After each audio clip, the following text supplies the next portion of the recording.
मस्त आहे. त्याला पकडा.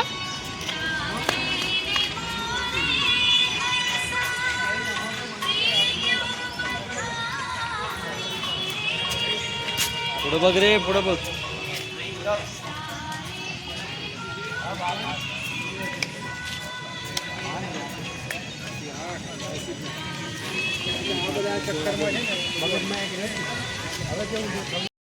हाय हॅलो नमस्कार, मी वनिता आणि माझ्या आजच्या नवीन व्लॉगमध्ये मी अगदी मनपूर्वक तुमचं स्वागत करते.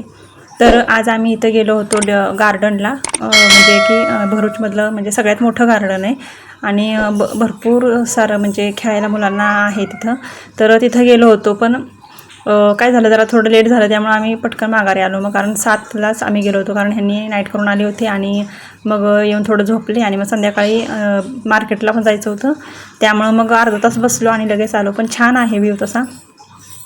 पावसाळ्यामध्ये तसं चांगलं वाटतं जायचं म्हणलं तर. मी एकदा उन्हाळ्यामध्ये 2 वेळा गेले उन्हाळ्यामध्येच, पण एवढं काय असं म्हणजे खास वाटलं नाही, कारण की कसं पाणी वगैरे तलावाला नव्हतं आणि होतं थोडंफार, ते पण त्याच्यामध्ये कचरा आहे ते सगळं होतं असं पडलेला, त्यामुळे एवढं काय खास वाटलं नाही. पण ह्यावेळेस आत्ता गेले ना मी, तर मस्त वाटलं एकदम. पाणी बिणी सगळं तलाव भरलेला होता आणि सगळं हिरवगार, पाऊस पडल्यामुळे सगळं हिरवगार झालं होतं सगळीकडं, त्यामुळं प्रसन्न असं वाटत होतं. आणि संध्याकाळचं तर मस्तच वाटतं खरं, मग बाहेर जायचं म्हटलं कुठं तर असं अशा ठिकाणी फिरायला. जास्त करून इथं लोक म्हणजे खेळायला कमी मुलं, पण लोक जास्त अशी वॉकिंगलाच येतात, कारण की आहेच तसं मस्त असं वातावरण, एकदम सगळं हिरवगार आहे आणि असं रस्ते मध्ये आहेत. तर छान आहे, खूप मोठं गार्डन आहे. तर मी फक्त या समोरच्या बाजूलाच गेले, पाठीमागं जे आहे त्या साईडला मी अजून तर नाही गेले कधी. यांना म्हणले की त्याला पण जाऊया, तर हे नाही म्हणले की जरा उशीर होईल म्हणून नाही म्हणले.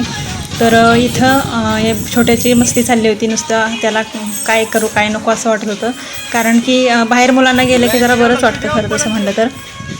आणि सगळ्यात महत्त्वाचं म्हणजे असं म्हणजे ठिकठिकाणी असं ते बसायला असं उभारलेलं आहे ना, त्यामुळं तर एकदम मस्त. आणि संध्याकाळी तर एवढी लाईट लावलेली असते ना सगळीकडं, त्यामुळं तर अजून भारी वाटतं खरं. एक दिवस रात्री आम्ही गेलो होतो आणि जे समोर आहे ना, तर तिथं म्हणजे थोडं पुढं आहे ते, तर तिथं आहे ना असं म्हणजे पेंटिंग केलेली आहे, तर तिथं पण लाईटी अशा लावलेल्या आहेत आणि हिरवा अशी म्हणजे पानांच्या वेली अशा सोडलेल्या आहेत, ते पण छान आहे. पण तिकडं नाही आम्ही यावेळेस गेलो, कारण ते लाईटीमध्ये चांगलं वाटतं. तर नेक्स्ट टाईम कधी गेले तर मी शेअर करेन ते. तर इथं हे बारक्याचं खेळायचं चाललं होतं आणि त्याला उतरतच नव्हतं खरं तिथं खाली. लहान मुलांना सेपरेट आहे, खाली असं मॅट आहे, सॉफ्ट मॅट आहे, आणि समोर आहे ते मोठ्या मुलांचं आहे, ते पुढंपर्यंत आहे, खूप मोठं आहे. आणि मग बारक्याला मी तर घेऊन बसले होते आणि हे गेले होते दिव्यांशला घेऊन तिकडं. ते लक्ष ठेवावंच लागतं जरी म्हणजे मोठी असतील मुलं तरीसुद्धा. पण काय होतं, दिव्यांश आहे तो जरा मस्तीखोर आहे, त्यामुळं बारक्यापेक्षा मग त्याच्यावरच लक्ष ठेवावं लागतं. त्यामुळे ते बोलले की त्याच्यापेक्षा आम्ही तिकडे त्याच्याकडे जातो. तर तिथून आम्ही जरा सरबत वगैरे पिला, ऊसाचा रस, तर कारण की आम्हाला ऊसाचा रस मला तर जास्त आवडतो, त्यामुळे त्यांना बोलले की तेच पिऊया थंडगार जरा. आणि मग तिथं थोडा वेळ बसलो आणि मग त्याच्यानंतर आलो घरी. बाजार वगैरे म्हणजे भाजीपाला वगैरे घ्यायचा होता, तर तो भाजीपाला वगैरे घेतला, थोडाफारच घेतला. काय पावसाळ्यामध्ये भाजीपाला घेऊ तर वाटतच नाही, कारण की म्हणजे कुजल्यागतच असतो सगळं खरं म्हणलं तर जास्त करून. आणि त्यानं काय केलं होतं, फ्रीजमध्ये पाणी ठेवलं होतं वाटी, आणि त्याच्यामध्ये त्यानं गोट्या टाकल्या होत्या. तर त्या गोट्या आहे त्याला त्याच्या आजीनं दिले, ठाण्याच्या गावाकडे गेला होता तेव्हा, नाही ठाण्यामध्येच होतं तेव्हाच दिल्या होत्या.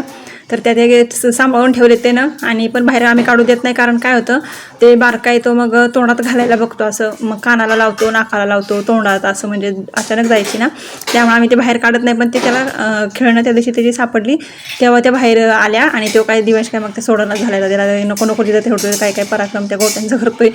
तर असं लहान मुलांचं चालतं तेवढं. इथं मला आईनं म्हणजे ते शेंगदाणे दिले होते, आणि ते आत्ता पाठीमागं बघा पाऊस पडला मे महिन्यामध्ये, तर तेव्हा भुईमुग काढायचं लोकांचं चालू होतं आणि ते पावसामध्ये शेंगा भिजल्या. तर तिनं काय केलं, मग ते खराब होण्यापेक्षा असे शेंगदाणे पाडून ठेवले होते आणि तिने मला थोडं त्यातलं दिलं शेंगदाणे. तर तिला मी बोलले होते की नको देऊ, कारण काय होतं जास्त असलं शेंगदाणे की मग ते म्हणजे खराब होतं आणि असं कडवट लागतं मग परत. मग त्यापेक्षा मग म्हटलं की मी ऊन देऊन ठेवलं होतं, पण ते काय होतं तरी पण ते कडवटच लागत होतं, म्हणून त्यामुळे म्हटलं जरा भाजून ठेवावं, कारण ते आळ्या लगेच पकडतं मग जर भाजलं नाही तर, जास्त शेंगदाणे असतील तर. पण आता मग त्याचं काय करायचं, तर मग आता हे असं मग भाजून ठेवायचं, मग वापरायचं, कूट वगैरे करायचं मग त्याचं आता. आणि तर इथं मी ते शेंगदाणे वगैरे भाजत होते, मला रवासुद्धा भाजून घ्यायचा होता, कारण रवा पण भाजून ठेवला की बरं पडतं. मी तसाच भाजते फक्त आणि मग त्याच्यानंतर मग करताना मग तुपामध्ये करते. नाहीतर म्हणजे कसं काही जण आधी पण तुपामध्ये भाजून ठेवतात, पण मी नाही भाजत, मी तसाच भाजून ठेवते. आणि मग आळ्याना वगैरे नाही पकडत, कारण जास्त मला रवा आणावा लागतो ते छोट्यासाठी आणि असं काय करायचं म्हटलं तर. आणि एक सांगायचं होतं ते म्हणजे की काय झालं, आम्ही काल रूम बघायला गेलो होतो. ज्या ताई आहेत यांच्या कंपनीमधलेच आहेत ते. तर त्या दादांचे म्हणजे त्यांना रूम चेंज करायची होती. तर मग ते आम्ही बघायला गेलो तर इथली अशी लोकं आहेत ना की काय सांगायचं आता. म्हणजे जसं काही रस्त्यावरनं कोण उठूनच आले त्यांच्या दारात गेले अशी कंडिशन आहे इथल्या लोकांची.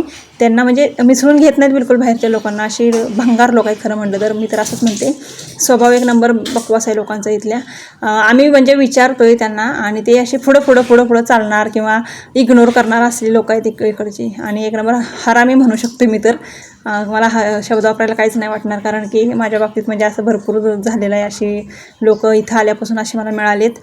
तर एक नंबरचे हलकट, एक नंबरचे म्हणजे पैसा फक्त त्यांना पाहिजे असतो, बाकी काय नाही. आणि पैसा तर पाहिजे, पण त्याबरोबर भाडंकऱ्यांना काय व्यवस्थित पाहिजे काय नको. म्हणजे मी इथं आहे याबद्दल नाही बोलत, कारण इथं आम्हाला सगळी रूम वगैरे आहे ते सगळं ओकेमध्ये आहे. पण म्हणजे अशा भरपूर लोकांच्या बाबतीत असं घडलेलं आहे. तर तर आम्ही रूम बघायला गेलो तर त्या काकू आहेत आंटी. तर ते आम्ही विचारतो त्यांना, त्या पुढं जातात म्हणजे आमचा व्रत आहे, आमचे उपवास आहेत, मग आम्ही कसे जाणार रूम बघायला. अरे उपवास असल्यावर कोण रूम बघायला जात नाही का? रूम दाखवायला कोण जात नाही का? ठीक आहे, तुम्हाला नसलं सांगायचं नका सांगू ना, विषय सोडून द्या. पण असं मग ते असं मग ते तसं. मग आम्ही गेलो तिथनं निघून पुढे गेलो आणि पुढे एका घरात 1-2 घरामध्ये विचारलं, तिथं पण तेच बाहेर आम्ही दोघीजणी एवढा वेळ उभा राहिलो होतो. पण ती आतमध्ये बाई एक बाहेर बोलली काहीतरी सासूसोबत आणि आतमध्ये जाऊन नवऱ्यासोबत भांडायला लागली.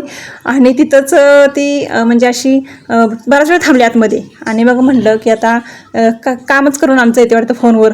कोणी कशाची ती विचारलं आम्ही तिच्या पोरीला, तर ती बोलते की नाही मम्मी तो नाही पूछ रही है किसी को.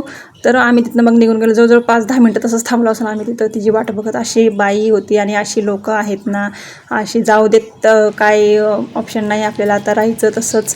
आणि इथं मग हे पार्सल मी मागवलं होतं. तर एक आहे स्टँड आहे, तर मला असं वाटतं की हे रॉंग स्टँड आलेलं आहे, कारण म्हणजे चुकीचं पार्सल आलं आहे मला. कारण मी आडव्या 2 पट्ट्या होत्या तसं मागवलं होतं, तर हे वेगळंच आलं. ठीक आहे, चला चांगलं आहे. तर हे कशासाठी मागवलं, तर मी कात्या ठेवायसाठी मागवलं आहे. कारण भांड्याचं साबण जर आपण त्याच्यामध्ये कात्या ठेवलं ना, सगळं पाणी होऊन जातं. त्यामुळं म्हटलं मग अशा पद्धतीचं मागवूया. आणि तर आहे, चांगलं आहे. बाथरूममध्ये तर चांगलंच आहे बाथरूममध्ये, कारण 2 साबण आरामामध्ये याच्यामध्ये बसून जाणार. छान आहे स्टँड, मजबूत आहे. तर धन्यवाद, मी इथेच व्लॉग थांबवते. बाय.